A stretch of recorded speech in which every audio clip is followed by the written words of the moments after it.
Hello dear student, welcome to my channel welcome. তো aldehyde কিটোনের next চ্যাপ্টারের যেটা আমরা নেক্সট পার্ট ডিসকাশন করবো বলেছিলাম, আজকে চলে এসেছি সেই পার্ট নিয়ে। ক্লাসটা একটু মন দিয়ে করবে।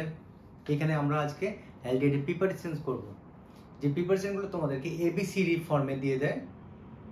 একটু ভালো করে ক্লাসটা করলে কোনো নাম্বারই তোমাদেরকে ছাড়তে হবে না।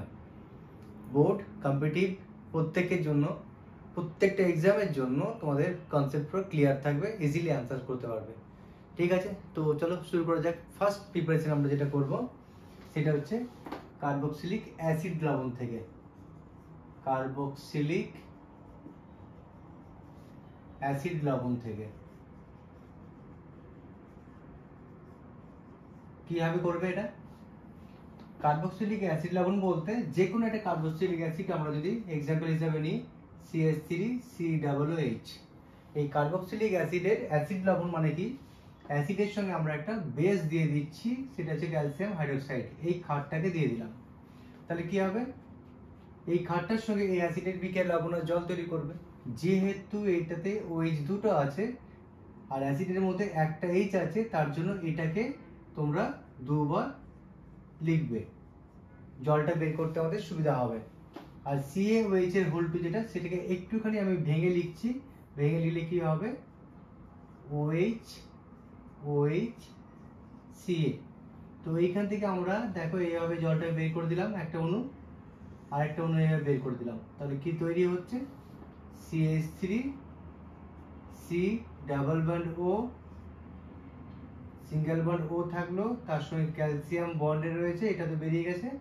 আবার এদিকে ক্যালসিয়াম অক্সিজেনের সঙ্গে বন্ডে রয়েছে, ডাবল বন্ড O, তার সঙ্গে CH3। এটা হচ্ছে আমার ক্যালসিয়াম লবণ, যার নাম হচ্ছে ক্যালসিয়াম অ্যাসিটেট। তো এরকম যে কার্বক্সিলিক অ্যাসিডের লবণ পাচ্ছ, সেই লবণগুলোকে যদি হিট করো তাহলে কি হবে? তো এটা কিভাবে লবণটা এলো সেটা দেখালাম। এবারে আমরা কি করব? এই লবণটাকে আমরা হিট করব। তো লবণটাকে যখনই আমরা হিট করব, হিট করলে পরে দুটো জিনিস মাথায় রাখবে। এই ক্যালসিয়াম কি করবে? ক্যালসিয়াম কার্বনেট ফর্মে বেরিয়ে যাবে, CaCO3। ক্যালসিয়াম কার্বনেটের ফর্মুলা কি? CaCO3। দ্যাট মিনস Ca নিচ্ছ, কার্বন নিচ্ছ আর তিনটা অক্সিজেনকে নিচ্ছ। কে পড়ে থাকলো? এইদিকে CH3টা পড়ে আছে আর এদিকে এই গ্রুপটা পড়ে আছে, যার ফলে এই কার্বনের বন্ড খালি হচ্ছে আর এই মিথাইল গ্রুপটার বন্ড খালি হচ্ছে। তখন এই মিথাইলটা এই কার্বনের সঙ্গে লেগে যাচ্ছে। তাহলে কি তৈরি হচ্ছে? CH3 C double bond O ছিল, তার সঙ্গে কে জুড়লো? CH3। ফলে তৈরি হলো আমার কিটোন, যার নাম হচ্ছে অ্যাসিটোন। অর্থাৎ কার্বক্সিলিক অ্যাসিডের লবণকে যদি আমরা হিট করি তাহলে সেখানে আমরা কিটোন পেয়ে যাই। কিন্তু সমস্ত কার্বক্সিলিক অ্যাসিড লবণকে হিট করলে কিটোন পাবো? একটা এক্সেপশনাল কেস আমি বলছি, খেয়াল করো। যদি আমরা এইখানে এই গ্রুপটাকে চেঞ্জ করে দিই, এটা মুছে দিলাম, এইখানে গ্রুপটাকে চেঞ্জ করে যদি আমরা ক্যালসিয়াম অ্যাসিটেট না নিয়ে ক্যালসিয়াম ফর্মেট নিয়ে নিই। ক্যালসিয়াম ফর্মেট মানে হচ্ছে ফর্মিক অ্যাসিড থেকে আসছে। ফর্মিক অ্যাসিডের সঙ্গে CaOH এর হোল টু রিঅ্যাকশন করছে, নিয়ে তৈরি হচ্ছে HCOO হোল টু Ca, তার সঙ্গে ওয়াটার। এই ক্যালসিয়াম ফর্মেট, এই লবণটাকে উত্তপ্ত করলে কি হবে? তাহলে এই লবণটাকে আগে আমরা লিখছি HCOO-CA। আমি লিনিয়ার ফর্মে লিখলাম, কোনো প্রবলেম নেই, তোমরা অন্যভাবে লিখতে পারো, C-O-H। এইখানে আমরা ক্যালসিয়াম যে ফর্মেট তাকে হিট করব। হিট করলে কি বললাম? ক্যালসিয়াম কার্বনেটকে বের করে দাও। তাহলে Ca নিচ্ছ, একটা দুটো তিনটে অক্সিজেন আর একটা কার্বন, তাহলে এই পুরো পার্টটা বেরিয়ে যাচ্ছে। বেরিয়ে গেলে কি হবে? এই হাইড্রোজেনটা এখানে ঢুকে যাচ্ছে, তাহলে কি তৈরি হচ্ছে? HC-OH তৈরি হয়ে গেল ফর্মালডিহাইড। এর ক্ষেত্রেই একমাত্র অ্যালডিহাইডটা পেয়ে যায়। এবারে খেয়াল করো, যদি আমরা এইখানে গ্রুপটাকে চেঞ্জ করে আমরা বেনজিন নিয়ে চলে আসি, বেনজিন, সেক্ষেত্রে কি হবে? এদিকেও একটা বেনজিন আসবে। তোমার কাজ কি হবে? এখানটা বের করে দেওয়া। তাহলে benzene C double bond O, তার সঙ্গে একটা বেনজিন, দ্যাট মিনস এখানে তৈরি হলো benzene C double bond O আর এই জায়গাটা তৈরি হচ্ছে একটা বেনজিন। তাহলে এটার নাম হচ্ছে বেনজোফেনন।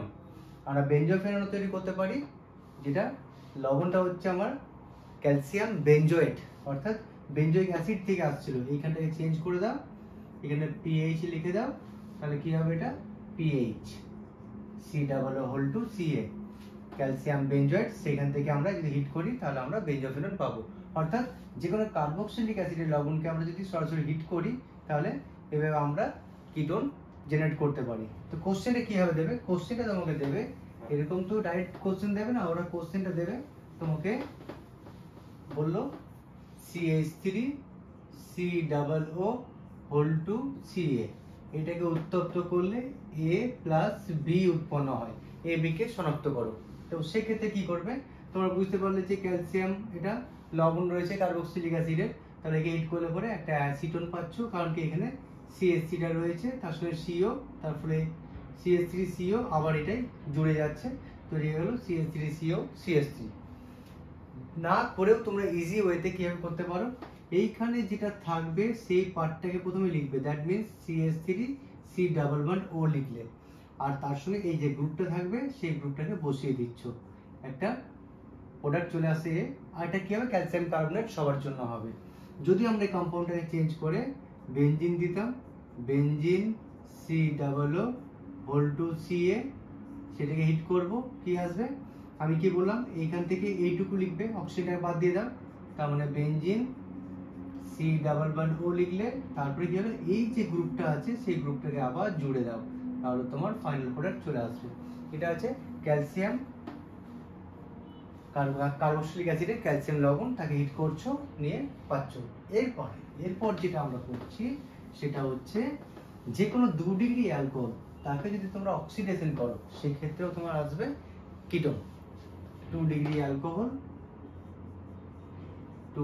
অ্যালকোহলকে জারণ যদি করা হয়, অক্সিডেশন বা জারণ যদি করা হয়, জারণ করলে কিটোন তৈরি হবে, কিটোন উৎপন্ন হবে।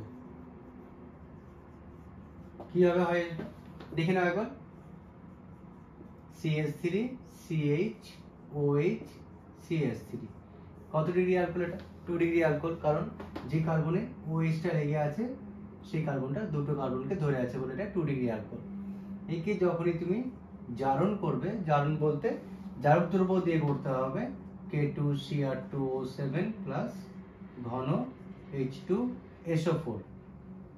তো সেখান থেকে আমরা কি করতে পারবো, যে এটাকে জারণ করলে পরে আমরা সঙ্গে সঙ্গে একটা কিটোন তৈরি হবে। কি করে হবে, জারণের মানে কি, জারণের মানে হচ্ছে অক্সিজেন যুক্ত হওয়া বা হাইড্রোজেন বেরিয়ে যাওয়া।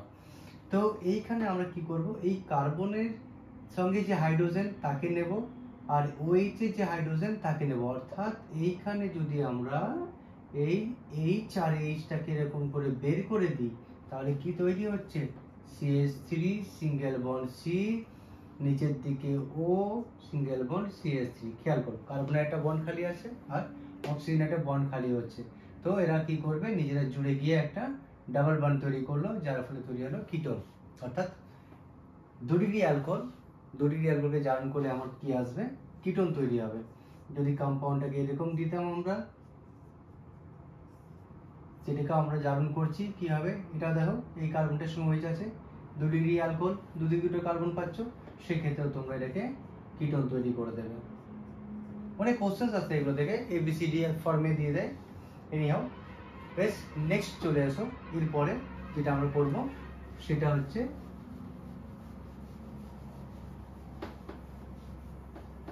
হাইড্রোজেন সায়ানাইড, এর সঙ্গে তোমরা গ্রিগনার রিয়েজেন্ট যদি দাও, অর্থাৎ তোমাকে কোশ্চেনটা দেওয়া হলো CH3Cl প্লাস CH3MgBr নিয়ে হাইড্রোলিসিস করা হলো, কি তৈরি হবে, কোশ্চেনটাকে ভালো করে দেখবে।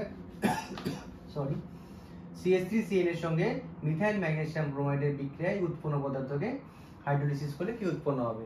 তো প্রথমে বলে রাখি, যেহেতু এটা গ্রিগনার্ড বিকারক, গ্রিগনার্ড বিকারকের ক্ষেত্রে সবসময় তোমরা কি করবে, ধাতু যে ম্যাগনেসিয়াম তাকে ডেল প্লাস দেবে, আর তার সঙ্গে যে কার্বনটা লেগে থাকবে তাকে ডেল মাইনাস দেবে। প্লাস মাইনাসটা আগে এখানে করবে, তারপর ওটা যার সঙ্গে বিক্রিয়া করছে সেটাকেও একটুখানি ভেঙে লিখবে, বন্ড দিয়ে ভেঙে লিখবে, তাহলে তোমার অ্যান্সারটা ইজিলি বেরিয়ে যাবে। CH3CN কে আমরা বন্ড দিয়ে লিখলাম। যেহেতু নাইট্রোজেন হচ্ছে ইলেকট্রোনেগেটিভ এলিমেন্ট, সে কি করবে, ইলেকট্রন উইথড্র করবে, বন্ড থেকে টেনে নেবে, কার্বনের ডেফিসিয়েন্সি হবে, তাই না? তাহলে একটুখানি আমি একটা স্টেপ দেখিয়ে দিই। নাইট্রোজেন তড়িৎ ঋণাত্মক মৌল টেনে নিল, কার্বনের কি হবে, ঘাটতি হবে, কারণ এই মিথাইল গিয়ে পড়ে কার্বনকে ইলেকট্রন দেবে। তারপরে কি তৈরি হচ্ছে, এটা CH3C ডাবল বন্ড N, এদিকে CH3 ঢুকলো, N এর সঙ্গে MgBr, এই যে প্লাস ছিল ম্যাগনেসিয়ামটা, তাই নাইট্রোজেন লোন পেতে ম্যাগনেসিয়ামকে ধরেছে, NMgBr হয়েছে।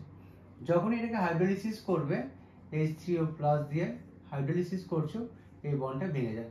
ভেঙে গেলে কি তৈরি হবে, এখানে একটা অক্সিজেনকে জুড়ে দেবে, অর্থাৎ CH3C ডাবল বন্ড ও CH3 অ্যাসিটোন বা কিটোন তৈরি হয়েছে।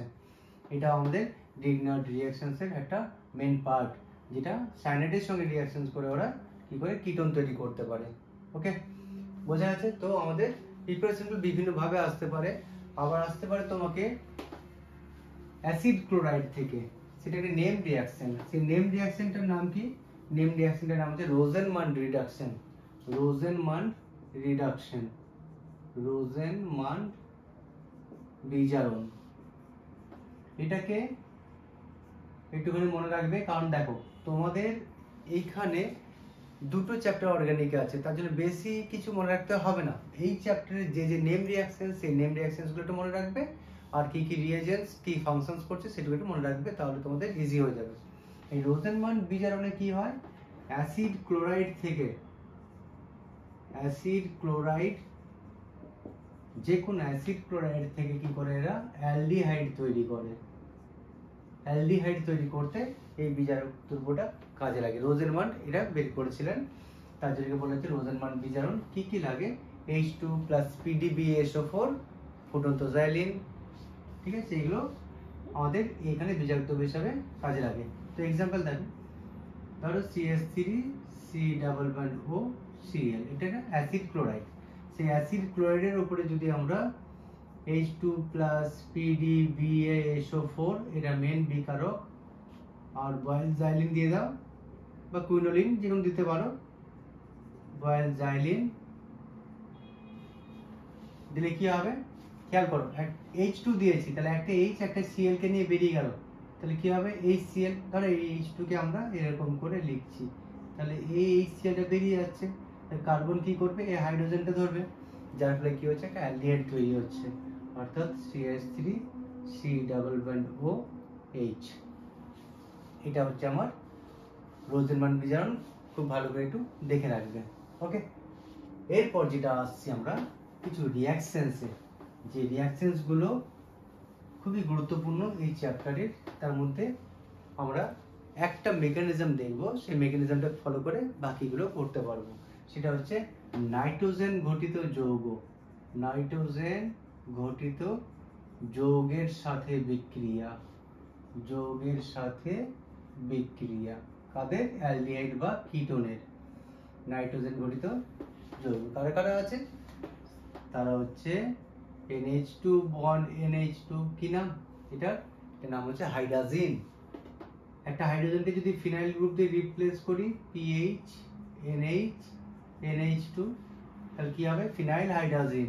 ঠিক একই ভাবে আছে হাইড্রক্সিল্যামিন NH2OH, সেমি কার্বাজাইড NH2CO NH2, এতগুলো সব নাইট্রোজেন ঘটিত যৌগ। এদের সঙ্গে আমরা অ্যালডিহাইড বা কিটোনের কিভাবে রিঅ্যাকশনস হচ্ছে, তার শর্টকাট টেকনিক কি আছে, আর মেকানিস্টিক ওয়েতে কিভাবে তৈরি হচ্ছে, দুটোই আমি একটু দেখিয়ে দিচ্ছি, ভালো করে একটু খেয়াল করবে।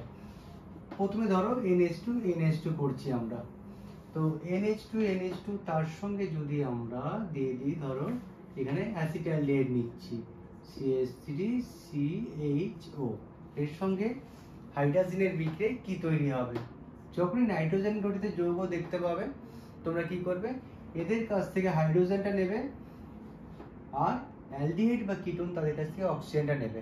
তো সিম্পল ওয়েতে কিছু করার দরকার পড়বে না, খালি একটুখানি সাজিয়ে লিখবে এরকম করে অ্যালডিহাইডটাকে, আর কি করবে, হাইড্রোজেনটাকে এরকম করে লিখছো ঘুরিয়ে, যাতে জলটা বের করতে সুবিধা হয়। এই জলটাকে বের করে দাও। H2O বের করে দিলে তাহলে কি হয়েছে, কার্বনের সঙ্গে নাইট্রোজেন ডাবল বন্ড জুড়ে যাচ্ছে, অর্থাৎ আলটিমেট প্রোডাক্টটা কি তৈরি হচ্ছে আমার, CH3 থাকলো, single bond CH, double bond N, NH2, final product ready হয়ে গেল। অর্থাৎ যে কোনো অ্যালডিহাইড বা কিটোন তাদের সঙ্গে আমরা যদি নাইট্রোজেন বিপরীত যৌগের বিক্রিয়া করি তাহলে জলটাকে বের করে দেবো। জলটাকে বের করে দিলে আমার এরকম করে একটা ডাবল বন্ড একটা কম্পাউন্ড চলে আসবে। ঠিক আছে, তো এটা রিঅ্যাকশনসগুলো একটু ডিটেলসে আছে, তো জানতে চাইলে বলবে, আমি সেটাও মেকানিস্টিক ওয়েতে কীভাবে আসছে সেটা দেখিয়ে দেবো। বাট মনে রাখার জন্য তোমরা এইভাবে সাজিয়ে লিখবে যে কোনো কম্পাউন্ড। সাপোজ ধরো তোমাদেরকে দিল অ্যাসিটোন, অ্যাসিটোনের উপরে ধরো তোমাকে দিচ্ছে CH3 C double bond O CH3, এই অ্যাসিটোনের উপরে তোমাকে দিল ফিনাইল হাইড্রাজিন। অ্যাসিটোনের সঙ্গে ফিনাইল হাইড্রাজিনের বিক্রিয়ায় কি তৈরি হবে, তো যেহেতু ফিনাইল হাইড্রাজিন এইখানে PHNH2 আছে, তাহলে এটাকে একটু ঘুরিয়ে লিখছি আর এটাকে একটু ঘুরিয়ে লিখে দিচ্ছি, অর্থাৎ জলটাকে বের করতে হবে, তার জন্য আমরা একটুখানি সাজিয়ে নিলাম এটাকে। CH3C CH3 double bond O হলো, আর এদিকে H2N NH PH, জলটা বের করো। H2O কে বের করে দিলাম, তারপরে কি হচ্ছে, এই ডাবল বন্ডটা নাইট্রোজেনের সঙ্গে জুড়ে যাচ্ছে, ফাইনাল প্রোডাক্ট কি হয়ে গেল, CH3C নিচের দিকে CH3 double bond N NH PH। তো এইভাবে আমরা নাইট্রোজেন গঠিত সমস্ত যৌগের সঙ্গে আমরা বিক্রিয়া করে জলটা বের করে ফাইনাল প্রোডাক্টটাকে রেডি করতে পারি। ওকে, তো তোমরা এই রিঅ্যাকশনসগুলো করে একটু প্রিপারেশন নেবে, বেশি করে প্র্যাকটিস করবে। আমি যে কোশ্চেন্স নিয়ে আসবো সেই কোশ্চেন্সগুলো এখানে ডিসকাশন করব, একটু দেখে নেবে, ইজি হবে। তো তোমরা এইভাবে রেগুলার ক্লাসটা করতে থাকো। যদি কোনো প্রবলেম থাকে তো আমাকে কমেন্ট সেকশনে অবশ্যই তোমরা মেনশন করবে যে কোন টপিকটা তোমাদেরকে বোঝালে তোমাদের ইজি সুবিধা হবে, সেটা আমি ইজি ওয়েতে এখানে বোঝাবো, একটু আমাকে মেনশন করবে। ওকে, আমার চ্যানেলটাকে একটু সাবস্ক্রাইব আর লাইক করে দিও। ওকে, চলো, wish you all the best, bye by.